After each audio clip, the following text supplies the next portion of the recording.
95.5 KLOS. It's Matt Pinfield. I'm your guest host tonight on Jonesy's Jukebox. Actually, it's this afternoon. It's today, yeah. Yeah, but it feels, it depends on where you are. But hey, Jonesy, it's so great to be here with you.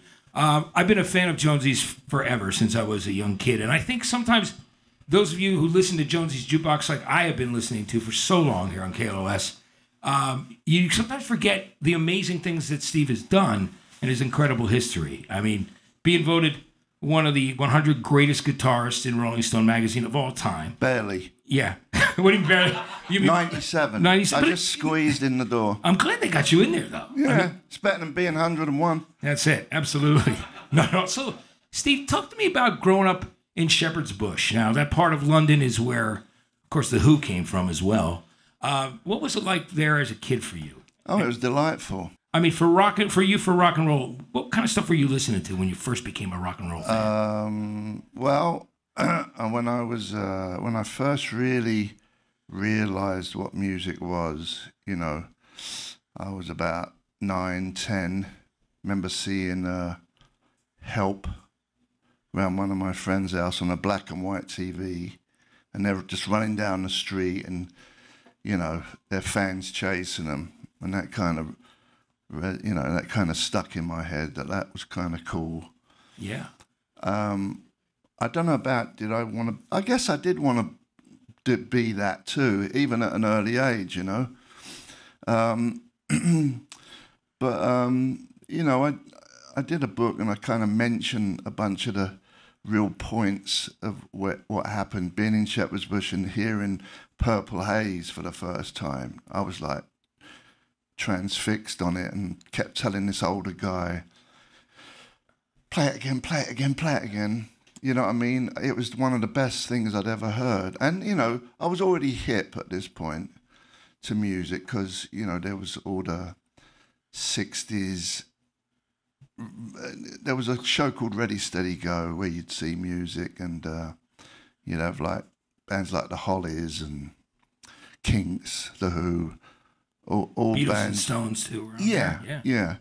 And so I was totally drawn in, but also I was a big fan of Tamala Motown too. When I was 12, I was a skinhead, and what we used to listen to was early reggae, like Prince Buster and Blue Beat, I think it was called in the day, and Tamala Motown, and that was a big part of it. But then after that, after being 12, 13, 14 is when I started getting more into rock stuff. That's when I changed. And what were those artists that brought you to that? Was it people like David Bowie and Roxy Music? Yeah. T-Rex and things Glam yeah. stuff was a big thing. So I want to ask you too, Steve.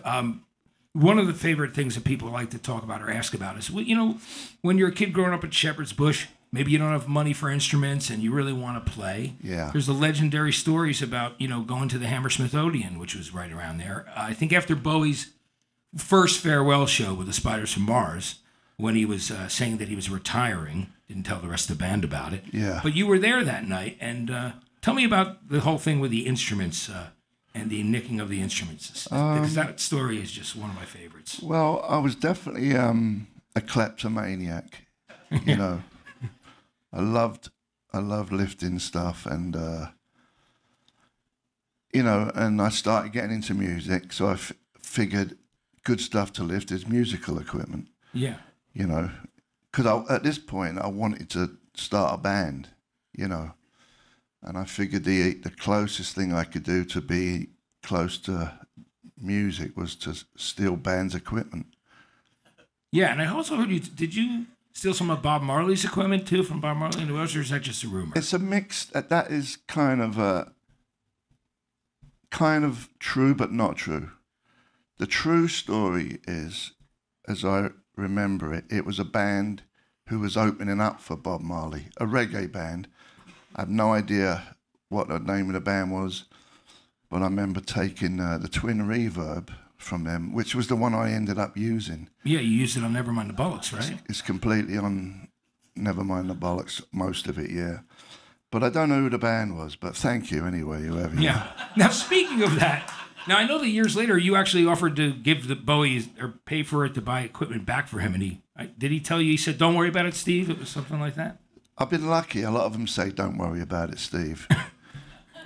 But I did actually give some money back to Woody Woodmansey, the drummer in the Spiders from Mars. He came on my show last year or year before at KLOS, and I made amends to him on the air live. I saved it till it was live. Yeah. He didn't know, and I gave him like $300. That was a really cool thing to do. Well, it was only a couple of cymbals. It was not like a lot of stuff what was it? from him. Yeah. But didn't you like literally wait until they closed the Hammersmith Odeon, the venue down, and stayed in there like? Well, like you said, it was 2 nights. This was the end. This was the end. Like you said, he didn't tell anyone. That he didn't tell everyone. And after the first night, they left all the equipment up because they were going to play again the next night. And I was at the show, and I knew Hammersmith Odeon. Then it was called Hammersmith Odeon. Now I think it's called the Apollo. I knew it like the back of my hand, that place, you know. I always used to sneak in there and hang about up in the rafters. Who did you used to go see when you were sneaking in? People like The Who? And who else? Oh, man, I saw so many bands there. I saw Queen, Mott the Hoople, Van Morrison. I saw tons of bands. Yeah. Because it was close, you know, only round the corner. It's great that you could get in there, that you could Always find a way to sneak in. Never paid a penny to get in there. Which is great. Well, back then it was a lot easier. There was no cameras. There's no cameras, and there's no, like, you know, like you things just reading the barcode like they are now You today. could just ajar a door, and it was boom, you're in. It was great. It was really amazing. It was a good time. So You can't do that now as much. No, you can't at all. Anyway, I just want to say it's Matt Pinfield. I'm here. I'm guest hosting, turning the tables on Steve Jones today, Jonesy's Jukebox. So happy to be here with you. I'm a huge fan of the show. I first did the show with you, I think, quite a few years ago. I was a guest when you had the kind of the jukebox jury, Jonesy's Jukebox thing going on. I was on there with, if I'm not mistaken, it was Calvin Harris, who became a big pop star. At that point, nobody knew who he was. He's my neighbour now, that guy. He is? He's got this massive house. I'm like, who's that guy who lives in that? Yes. And I found out it was him. I'm like, oh, doing all right. Yeah, and it was also Garland from Curb Your Enthusiasm was also on there with us. So it was a cool day. He was on there? Yeah. It was all the same day that I was on with you there when you had me on as a guest. It was really cool. And then that was a good concept.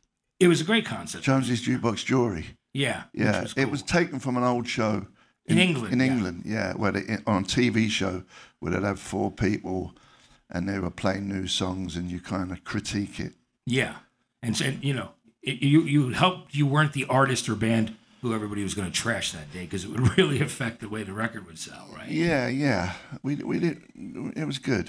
I mean, we didn't. A lot of the time, we just started talking about other stuff. We didn't even talk about songs we were playing. But yeah, it was very, very cool. Yeah. Now I know you love Roxy Music, which is the next band that we're going to hear. We're going to hear a track from their 5th album, Siren. Did you see Roxy when you were a kid? Yeah, I saw them at the Rainbow in Finsbury Park. I saw them there. Where else did I see them? I know I saw them a couple of times. But the real thing for me was seeing, when I was from my stealing, I got put in jail. It was called a young man. It was a ball stall. It was a place called Banstead Hall. And I got put in for 1.5 years when I was like 15 or whatever it was, 16, I don't know. It's all a blur. And it was in the country, and I loved it there. It was great. You could, it was like a country, you know, we'd plant cauliflower. Yeah. And it wasn't a prison. It was like a holiday camp to me. Yeah. Anyway, they let us see Top of the Pops on a Thursday. Everyone, 20 young men would watch it. And of course, Virginia Plain came on, and that was another big turning point. I'm like, who are these guys? This is fantastic. It was really different at the time with Brian Ferry and Brian Eno and everything that was going on. All of them. Yeah. Andy Mackay, Phil Manzaneric. All great. The only kind of dud was the bass player. He went through about 4 bass players. They did on every one of those albums. You know when bands don't commit to Yeah. the look like the rest of them. Yeah. He was just a hippie. Yeah. And he wanted to stay that way, so he would barely put any, Yeah. keep his hair long. Yeah. He'd still have flares on. Yeah. And put like something that kind of connected him to the rest of the band anyway. Yeah. And bass players, all the same. That's so funny. It's great. All right, it's Jonesy's Jukebox. This is Roxy Music. Love is the Drug, 95.5 KLOS. Hey, it's Matt Pinfield. I'm the guest host today here on Jonesy's Jukebox, and honored to be here, by the way. So happy to be here with Steve Jones, who I've been a huge fan of since I was a young kid, and discovered punk rock with the Ramones and the Sex Pistols. And I remember, it's a funny story because you usually don't find out about bands from your parents, because especially back then.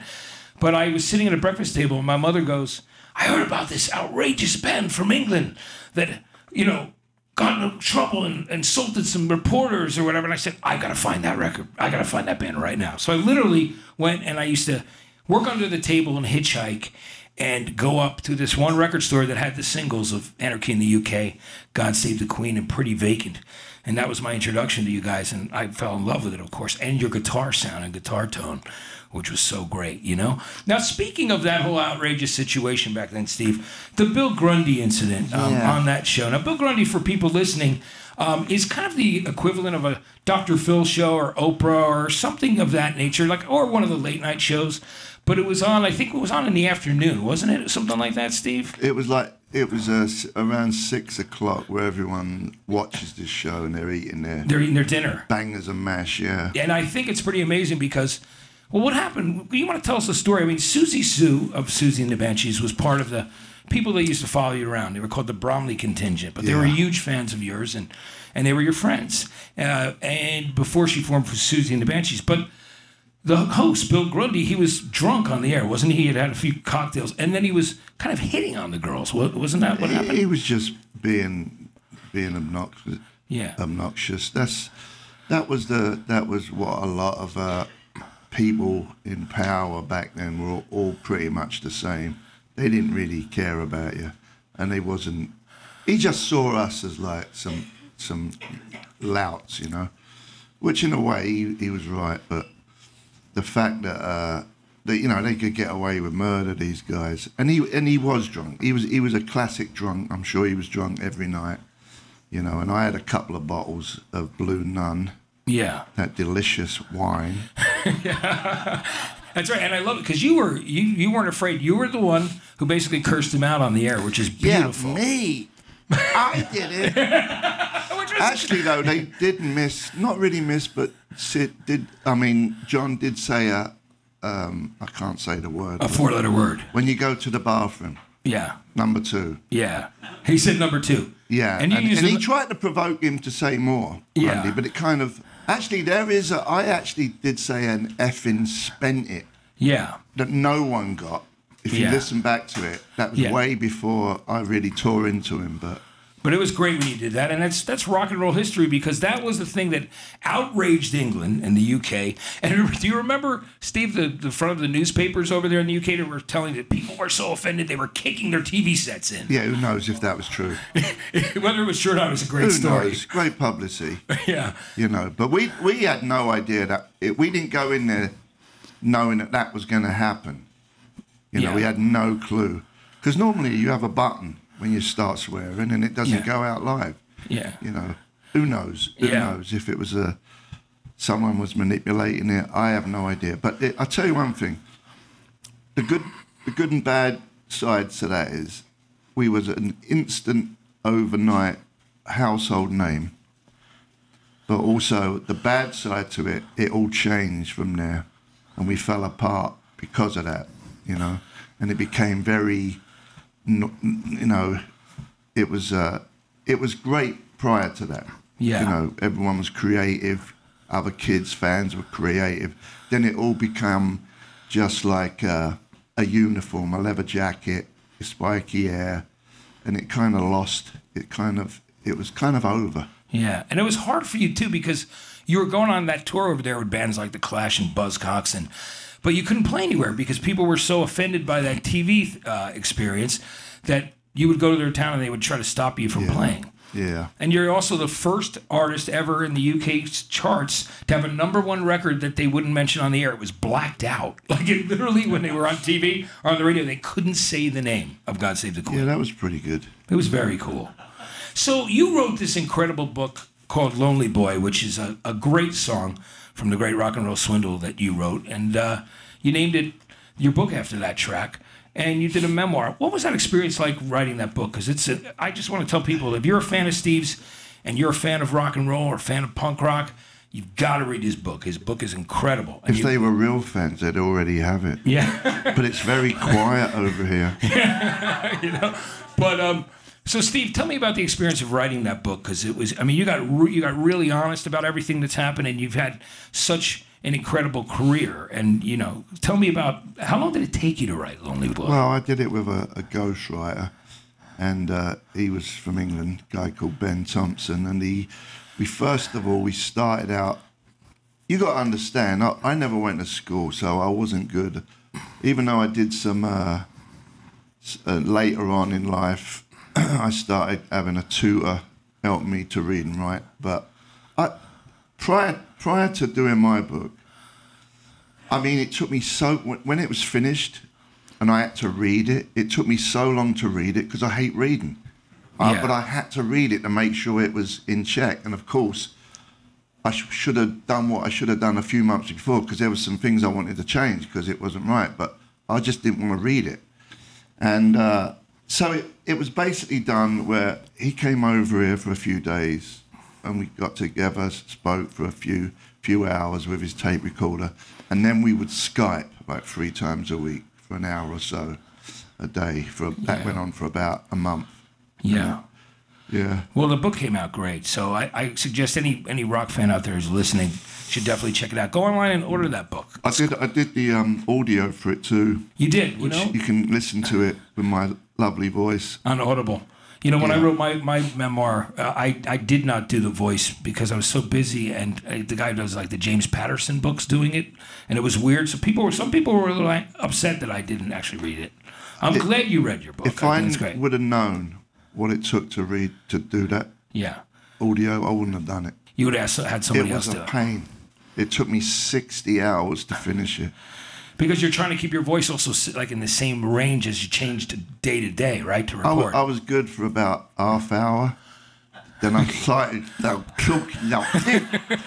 I'd go back and I'd get all angry because I couldn't. It was a nightmare. But yes, I am glad that I didn't quit and did it. I'm really happy that you did. Absolutely. Now we should also talk about some of the things that you did after the Pistols. The Professionals were a band that I loved, and for the people that had heard songs like "Silly Thing" and "Lonely Boy" on the Great Rock and Roll Swindle, that was the direction that you guys were going in. You and Paul Cook. I love those records, like "Just Another Dream" and "The Magnificent." 1, 2, 3. We had like 4 singles, I think. Yeah, and you had a great album cover. The album cover was a guy getting punched in the face, and it was called "I Didn't See It Coming." Yeah. Which was a great name for an album. You should see the artwork's amazing. But what was that experience like? Because all of a sudden it was just the two of you. Was it more relaxed? Was it more fun to do? Or? Well, at this point I started getting into heroin, and it wasn't a good time for me. Even though we wrote some great songs and stuff, and I love Cookie, I was just not present. Not present at all. And it was a dark point. Yeah. You know, I'd love to say it was great doing that album, but it really wasn't. Yeah. You know. Well, then, of course, you did the solo records when you came over to the States here. In '87, you did the album Mercy. And it was cool because some of the songs were used, like there was a song used in Miami Vice. There was that movie Something Wild that Jonathan Demme used it in, one of the songs in With or Without You. Which was really cool. So how was the experience? And the Sid and Nancy, Pleasure and Pain, that was on there. Yeah, which was cool. I like doing that album. It was so different than anything else because I moved to California. California was like another planet. You know, it was like going to Mars. And so it was a good point for me. I'd gotten sober, you know, and it was just, everyone's like, oh, why'd you do that with the long hair and all that? You know, you just got to do what you want to do. You know, you shouldn't be pigeonholed. I agree. You didn't have because to... some fans want you to stay the same. That's like the kiss of death. So that's why, it was just another progression. It was fun. Well, we're going to play a track from the Raconteurs' latest album right now. You're listening to Jonesy's Jukebox. I'm your guest host, Matt Pinfield, here today at the Viper Room with Steve Jones. So excited to be with you. And this is the Raconteurs. It's called Sunday Driver, 95.5 KLOS. Subaru Live Stage. It's Jonesy's Jukebox. Queen is what we just heard, and Now I'm Here from their incredible third album, which is known as Sheer Heart Attack. I'm Matt Pinfield here as the guest host, interviewing the one and only Jonesy. I'm doing it on Jonesy's Jukebox. What an honor it is to be here today at the Viper Room, doing it on 95.5 KLOS. Love that song. It's my favorite Queen album, Sheer Heart Attack. And, I saw them as a kid. My older brother took me in 1976. I saw him in a theater for Night at the Opera in New York City at the Beacon, and the show absolutely blew me away. And you saw them even before that, Steve. You saw them with Mott the Hoople, right? I saw them a couple of times, yeah. And what did you think of those shows? I thought they were mind-blowing. They were great. They were, there's some bands like The Who and that are just three-piece musical. Yeah. Well, even though Freddie played the piano sometimes, but a three-piece that could make such a big sound. Yeah. And him as a front man, I mean, they had it all going on. They were great, one of my favorite bands. Yeah, same here. Years later, Brian May hired me to write the liner notes in this 8-CD box set called The Crown Jewels, which was such an honor, to be honest with you. When I said to him that I was at that show in '76, he goes, "You don't look old enough to." I go, "No, believe me, I am." I was like 12, but it was an incredible show to see. Now, Steve, getting back to your stuff, the second solo... I've got to do one thing. Oh, that's right. I've got to do one thing. Yes.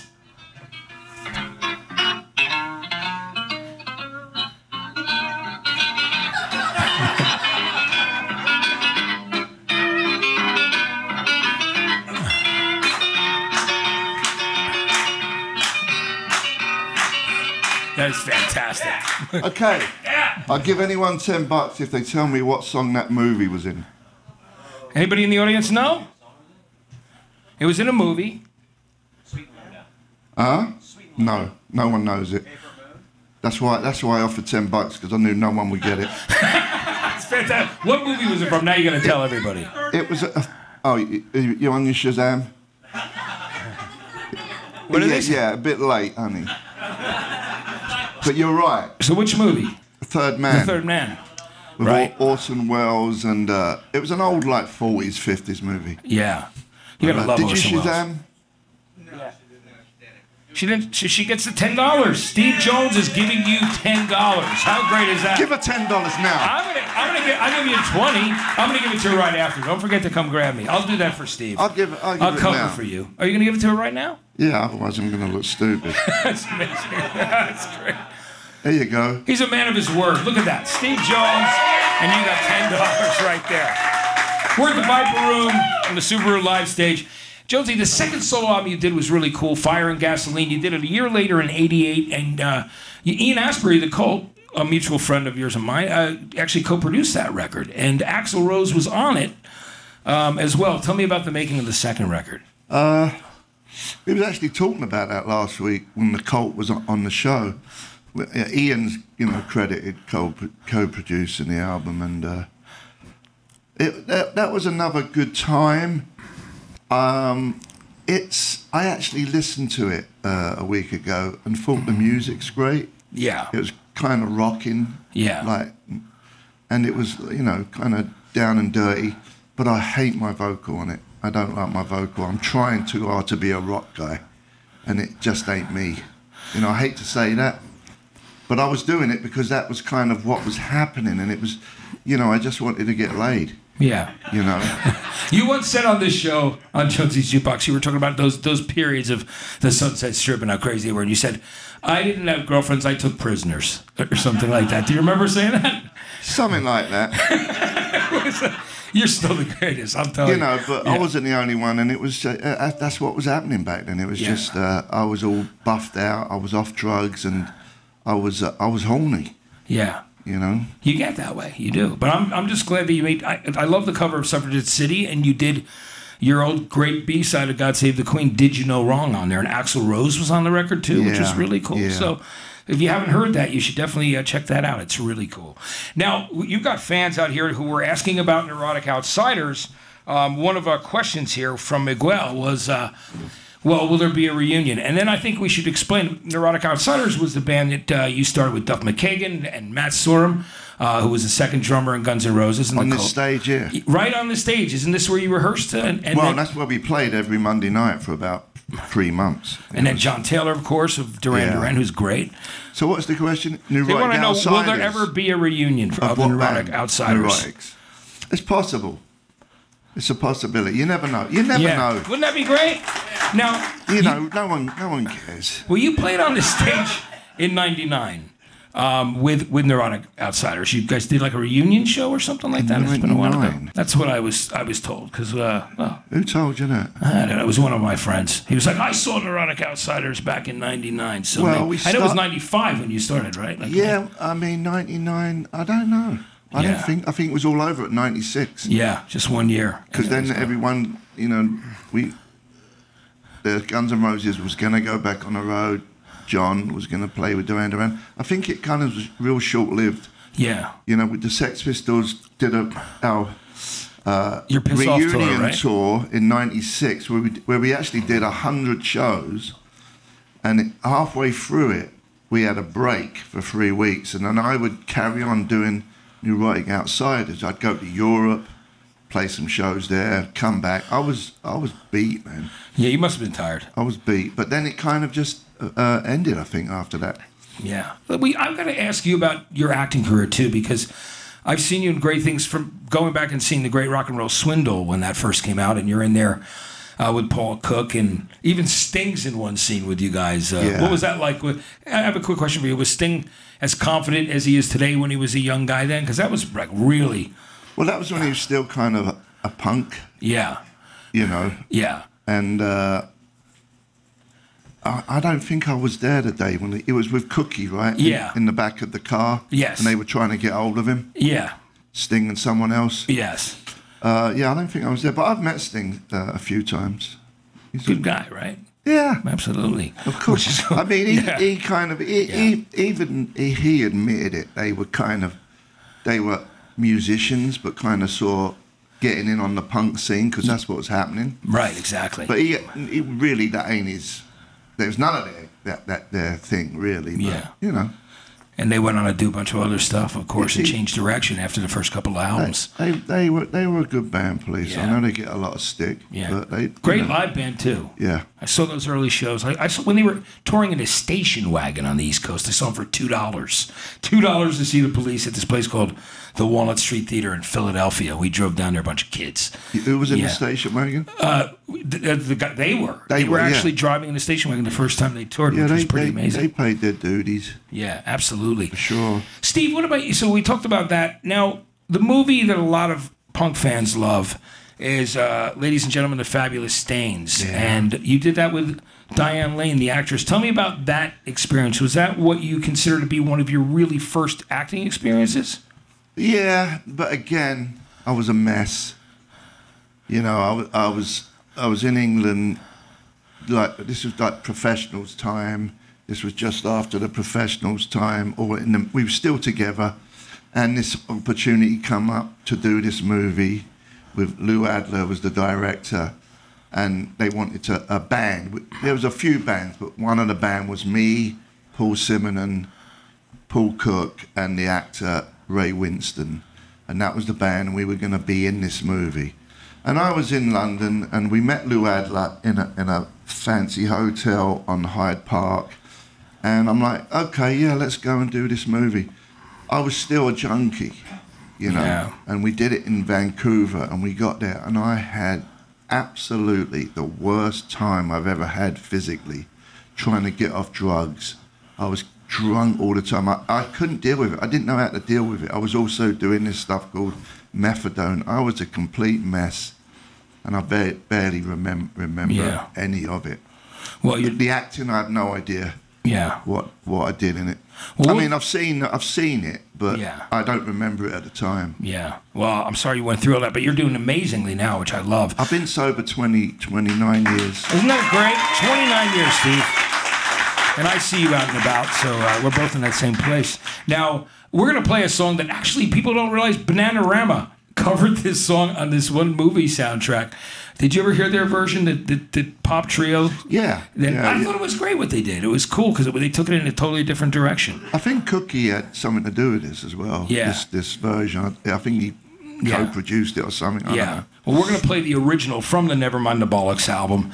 Great song called No Feelings. It's Matt Pinfield here with Steve Jones on Jonesy's Jukebox 95.5 KLOS.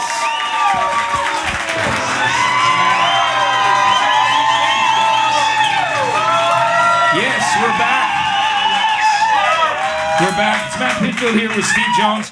Played Thin Lizzy right there, the toughest street in town, which is such a great song, and No Feelings before that from your debut album.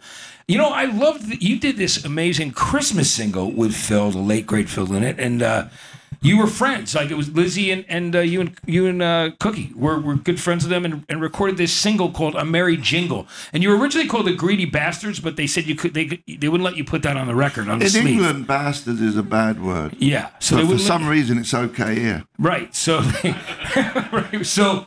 But that single was so great. That version of, imagine taking the best of the Sex Pistols with that Thin Lizzy double lead groove and doing "We Wish You a Merry Christmas." I dig it out every year. It's so good. Tell me about your relationship with Phil, because so many people love Phil Lynott. A lot of people discovered him later on after he had passed away. Was he a great guy? Well, we had a good time together. You know, again, we started dabbling with the naughty drugs. Yeah. You know, so it became that kind of relationship. Yeah. You know. That's why Phil died so young back in '86 in January. It was a shame. He never used to do that earlier on. It was like a later thing, the hard drugs. And it was a shame. He was a great songwriter, but I think he just, you know, got caught up in it. Like a lot of us did. Yeah. With the drugs and... Let's go back to your acting stuff right now, because I love you were on Roseanne in the early '90s, which was very cool, and Californication, which I loved as well. I've seen you in a bunch of great things. How great was he in that? Right? I loved it. Steve, Steve, you know what's cool? We were both guests on Portlandia because I was in one of those episodes too, which was very cool. And how did you like working on that show with Fred and Kerry? Fred's a buddy, and he's great. See, the thing is with me is I'm great as long as there ain't a lot of dialogue, you know. Yeah. and these directors, they can't figure it out. What do you mean you don't want more words? All actors want as much as they can get, you know. Yeah. And I'm like, yeah, but you don't understand. I can't memorize lines. Yeah. So, I mean, I started getting good on Californication because I was doing it for 2 seasons. And you get used to it, you know, your memory starts, whatever.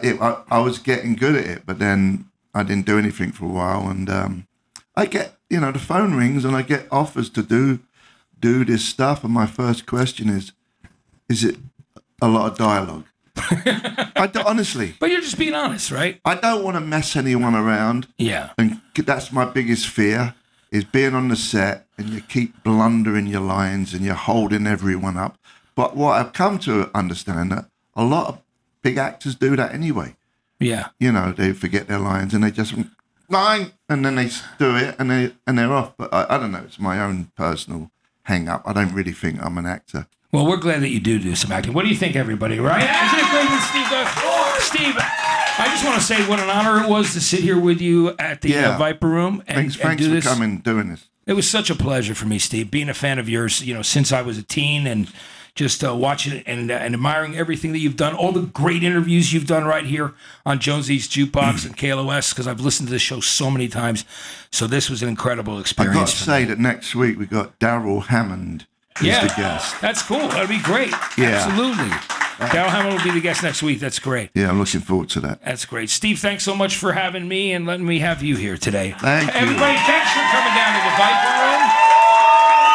So great to have you on our Subaru live stage. Jonesy's Jukebox. I'm Matt Pinfield. Thanks so much for joining us. It's 95.5 KLOS.